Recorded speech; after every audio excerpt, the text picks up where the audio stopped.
Thanks, Liam. Thanks, everyone. Thanks for the opportunity to present. I realized while I was practicing this week that this is the first time that I presented in person since before the pandemic. So it's really nice to see everybody here. Thank you for all of you who traveled to Madison. It's nice to present. My name is Margaret Mooney. I work for CIMSS, and I'll be talking about leveraging. In Australian, it's leveraging. CSPP, for student engagements in social media. So CIMSS is a NOAA Cooperative Institute. This is our building. This rooftop is iconic around Madison. You can see it from almost everywhere. Most of you probably know that thing that looks like a radar tower is actually our CSPP antenna. We get a lot of questions about it though. What you probably don't know is that it's actually 2/3 of the old radar tower from WSO Madison. Many of us enjoyed watching the helicopter lifted up there about a decade ago. And by the way, 2 decades ago, time flies. How do those kids grow so fast? Anyways, if you want to come over at lunch, or if you're here on Friday and you want to come to the roof, it really is a great view of the area. Madison is on a 5-lake chain of glacier lakes, and it's a stunning view from the roof. So one of the main projects I've been working on, we're going to a whole different scale of end users now, is a virtual science fair for grades 7 through 12. So it launched last year, and I announced it at the ESOP teacher workshop. So that was an online teacher workshop. About 40 teachers attended. And during that workshop, I identified 10 teachers who would have their students do the virtual science fair last fall. I have a grant to do this, and there are stipends for the teachers to do this. And that was exactly my goal, so I was quite pleased with that. At the workshop, I presented on the virtual science fair. I also showed teachers how to use the VIIRS Today website, the JSTAR Mapper, and the VIIRS Imagery Viewer, how to get VIIRS imagery on those sites. And so we collected feedback, obviously, from the teachers, or not surprisingly. And this is my favorite quote about my presentation and about VIIRS data. The satellite data is amazing. The tie-in of high technology, space science, and earth science bring it all together for students to gather timely, important data on environmental events. I will certainly bring these resources for students to use in the classroom. So I felt like I was off to a great start. This is the web page. Of course, there's a web page with lots of resources. The general idea is that students use VIIRS data in a research project of their own design, or they can study a natural phenomenon, but they pretty much design it. One of the resources we created here is I think it's a 7-minute video on weather satellites. We've also created a learning module on JPSS. Then the students would pick the research topic, create a poster, kind of like a poster session. I have a scoring rubric so they could check their work. And then they're supposed to record a short video like they're at a poster session explaining it and upload it. So the winning teams get $25 gift cards. If you think that's miserly, I'd like you to know that the grant went in with a first place of $100 and then a second and third place, and it got bounced back. The $25 is the max we can give. I'll just step back one more and say that this virtual science fair is modeled after a GOES virtual science fair that we've now done for 4 years, and that grant went in with the $100 and got bounced back. So I've just stuck to that smaller prize. I wish it was higher, but that's the prize that we're allowed to award. The resources, this learning module is about 6 pages long, has a few videos in it, scoring rubric. If you want to do well on something, you want to check that sort of resource, a scoring rubric, a template for their poster if they want to use it. I also have 3 short demos that show students how to actually download imagery from these 3 resources: VIIRS Today, JSTAR Mapper, and the VIIRS Imagery Viewer. And if you haven't heard about the VIIRS Imagery Viewer, you need to know. This is one of my favorite accomplishments of this project. I realized as I was going to ask students to use VIIRS data that there was no user-friendly place to get it, or very few. The VIIRS Today site is fabulous, but there's 3. You can see the day-night band, false color, and true color. JSTAR Mapper is a little more complicated, but if you wanted to get students to possibly look at a different band, there really wasn't any way for easy way for people to get it. You could get it on FTP. I know everyone here knows how to get their VIERS data, but I wanted an easier way to do it. We were already downloading it into our building, so I went and talked to our webmaster, Bill Bellin, and I said, can we make this easier for them? And he was very enthusiastic and supportive about it, and he ran with it. He made the VIERS imagery viewer. It's fabulous. This is a screenshot. And you can now go there and get a 7-day archive, and with an easy click, see any image. Even the active players is in it now. I just warn you that it's a little addictive. It's really fun to see this data, low latency data. I would mention that I have a small budget, and Bill, this effort wiped it out. And I'd also like to thank SSCC because they picked up the part of Bill's tab that I couldn't get. And I don't care that it wiped it out. I'm so delighted with this product, with this platform. Check it out and you'll see. Whoops. So submissions closed on the Tuesday before Thanksgiving. All they had to do is upload their projects to the web page. 10 teachers agreed to do it, and only 2 submitted projects. So one was the middle school from Albuquerque, New Mexico, and a high school from New Jersey. We have I have this animation of several of their projects. So of those 2 schools, that involved 71 students, so that's pretty good. The projects they did was 3 on fire and smoke, 10 on hurricanes and tropical storms, 3 on oceans and coast, 1 on river and ice flooding, 3 on the day-night ban and the aurora borealis, and 1 on vegetation.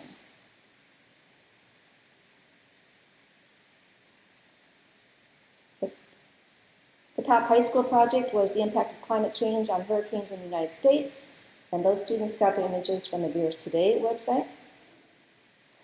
The top middle school project was on burn scars and smoke.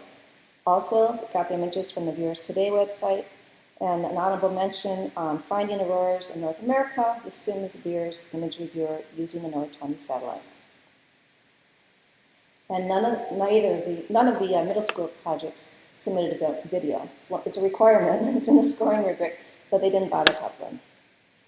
So I sent out a follow-up survey to those teachers with just 2 questions. One was, what is the main reason that your students didn't participate in the VIERS virtual science fair? Lack of time. Kids were overwhelmed with returning to school. This teacher promoted it, but no one ended up submitting anything. These tests, I'm not sure what they are, but tests got in the way. We were new to the program. My students were feeling stressed being in the classroom proper this year. We didn't have time, lack of information. This last one is, I know it's from a middle school. It was more complicated than we thought. They didn't want to be on video. So this is all super valuable information. And then I actually had some inkling that I would have less than full participation early in the semester because a teacher wrote me this email. She said she wasn't going to be teaching because she was going to take care of her mom, and the teacher was going to take her place, didn't want to participate. There's still stipends, but and then she says in the middle paragraph, I'll be completely honest, I'm hesitant to reach out to some of my other science teachers at the moment. A lot of us are under a significant amount of stress, and one more thing might do them in. So if you know a teacher, middle school, high school, or other grades, you probably know how stressful it's been for them during the pandemic. So it is a challenging time to kind of get teachers excited about one more thing, like a virtual science fair. Not to mention school shootings. We're asking a lot of them. I am taking all this information in. I'd actually appreciate any suggestion anyone has. I've thought about this a lot, and some way to get the students excited about it without having teachers to have to do very much. The next question I asked was, when should the next JPSS Virtual Science Fair be?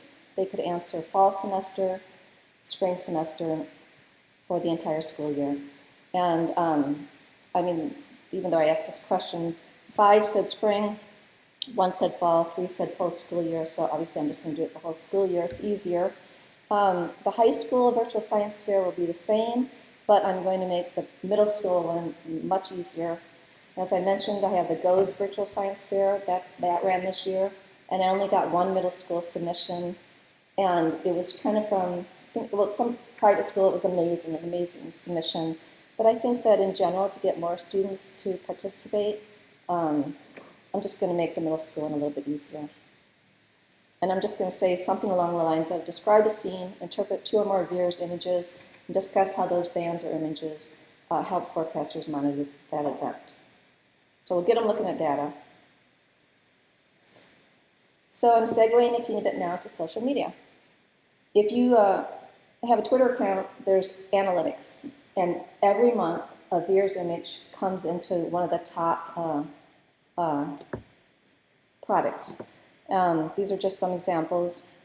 CIMSS has 15K followers, you know, nothing amazing, but respectable. Day-night band imagery is super popular on social media. Going to Facebook, also some great responses to viewers' imagery, especially Great Lakes, often Great Lakes in the winter, Great Lakes clouds. I mean, look at this. Who's not going to love these kind of images? And these aren't the full resolution ones that you're seeing right now. Day-night band, also super expensive. People really like it on Facebook. Lake ice coverage, when they combine that with viewers' imagery, very popular. And I think I have one more day-night band one. So the other reason I'm super excited about the Veers imagery viewer is that you get the full North American overpass. So I love Veers today. Kathy knows I kind of complained, like, can we please have Canada? But so when we got the full overpasses, we can actually see the day-night band and the aurora borealis over North America at least. And along that line, a few more images that I've shared over the years. Come on, how cool are these? And the cool thing about the Veers imagery viewers, you can wake up in the morning while you're drinking coffee and look at the day-night band. And that's how I know I'm kind of a nerd, okay? So, but these are stunning. I'm so excited that there might be a day-night band on GeoXL. I really hope that happens. Another thing we did is we tried to do a citizen science project where people could share their images of the Northern Lights and match them in time and location with the day-night band. So this happened through social media where we shared a picture of the day-night band and the aurora borealis, and a photographer contacted us and said, you know, I have a lot of pictures from that time period. And he actually had one from the exact time of the overpass. So this guy was standing on the shores of Lake Superior in the Upper Peninsula of Michigan, and our colleague William Stratka found out the field of view on his camera and matched it up. And I think it's pretty cool. You can see similarities. So, and this is the most recent thing I shared on CIMSS social media. This is yesterday. I know it's too hot for most of you, but this is just glorious. The image is just glorious. This is NOAA 20. This morning when I woke up, it had at least 7,000 people had seen it on Twitter. It could be higher now. And I think around 5,000 on Facebook. So a really stunning image, beautiful part of the world. So another way that we share Veers data with students is the CIMSS Weather Camp. So since 1995, CIMSS has had a residential earth science camp, which we haven't been able to hold because of the pandemic. So last year, for the first time, we had a weather camp, and it was completely online. And it was so successful. And this is why when I think about the virtual science fair, I need to figure out how to reach the students who are excited about it in a way that they find fun.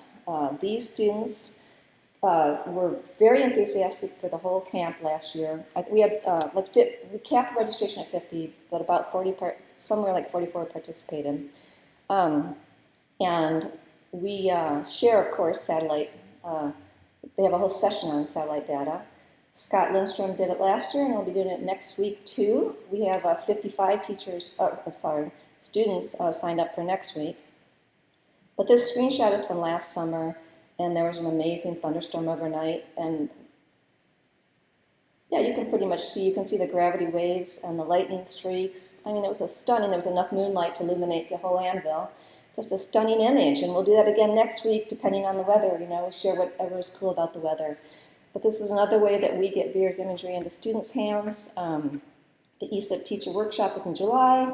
I will be presenting again on this, on the virtual science fair, and trying to recruit teachers. So the science fair will happen again this year, and if you know a teacher or even a student that you think would like to participate, you could coach them yourselves. If you know a teacher who wants to participate, please put them in contact with me. I do have those stipends. I'd love to hand them out and get them helping us with this. But I really think that it'd be great if you wanted, like your favorite niece or nephew, your favorite kid down the street or something like that. You could coach them.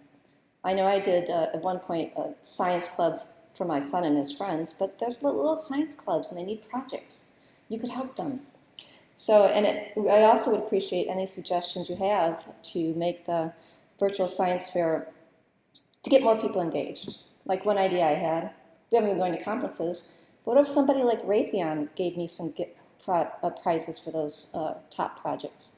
You know, not something more than the $25 gift card. What if every National Weather Service office coached a team? Possibilities are endless. So thank you very much, and thanks for coming to Madison.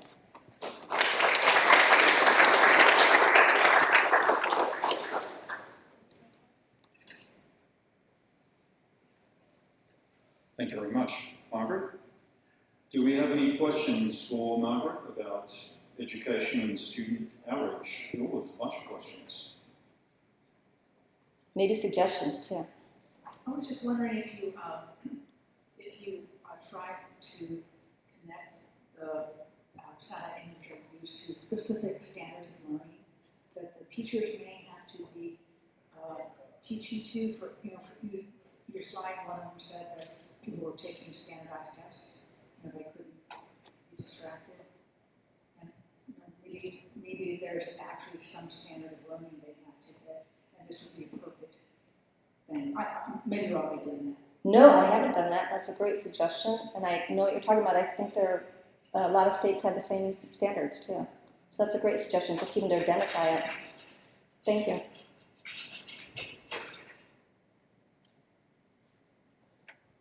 Hi, I'm Jen Delamere. I'm in Alaska with 2 antennas, so we have a lot of great stuff that we are creating. So a couple of things. First, this is great on education, and we have a huge homeschool community in Alaska, and that might be one place to start reaching out, because I know they always need projects. So I'm happy to talk with you after and work with you, since we have similar goals, I think. And second, Gina's trying its best on social media.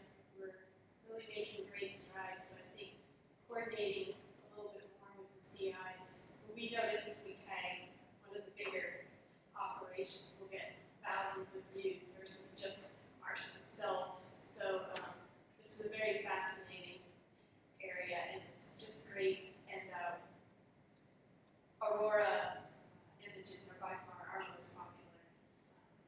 And the Weather Service in Alaska is also great about posting Veer's imagery. We get a huge number of likes and interaction when we work with our partners getting the data out on social media. Yeah, I'd definitely like to talk more. I wanted to mention something about homeschooling is that one of my favorite submissions to the GOES Virtual Science Fair was a homeschool student. It was amazing, and what I'm thinking, I'm not positive, this is just my looking at the submissions, the ones that are great are from homeschools, private schools, Quaker schools. There's just something I want to be able to also reach the public schools. So I'm delighted to have homeschool projects. I bet they're going to be amazing. I'd love to connect with your homeschool network, if you have a network. Well, in Alaska, it's very common. Like, Sure. The number is huge, so you reach actually quite a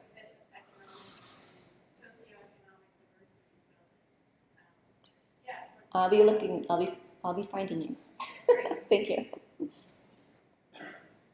Just a comment, the Canadian Meteorological and Oceanographic Society, they run a Teachers' Day. They used to at their annual meeting, and that might be another linkage in there that I can send you an email to somebody that might be good to connect with on the Canadian side. Thanks. I really appreciate suggestions and help.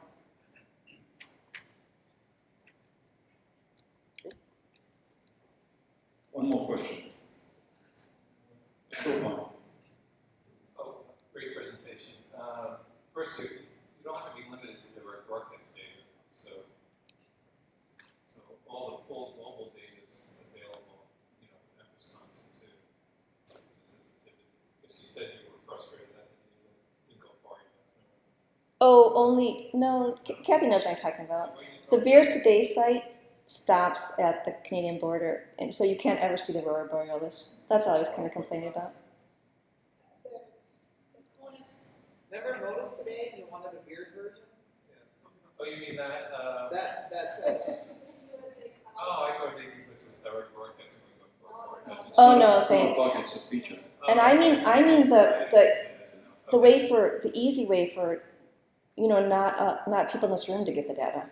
That's VIIRS Today. That's VIIRS Image Reviewer, JSTOR Mapper. But you know, how about if you did Canada and VIIRS Today? I've been asking Kathy for years. Another question was, have you thought about hackathons? Like, I saw that NOAA did one recently. we were talking about like visualization, like new campus visualizations, and ask students to, you know, give them a project to like how best to visualize different products and let them go to it. Yeah, that sounds great. Real Earth. I mean, I don't know if they can. I'm not sure about the whole hackathon thing.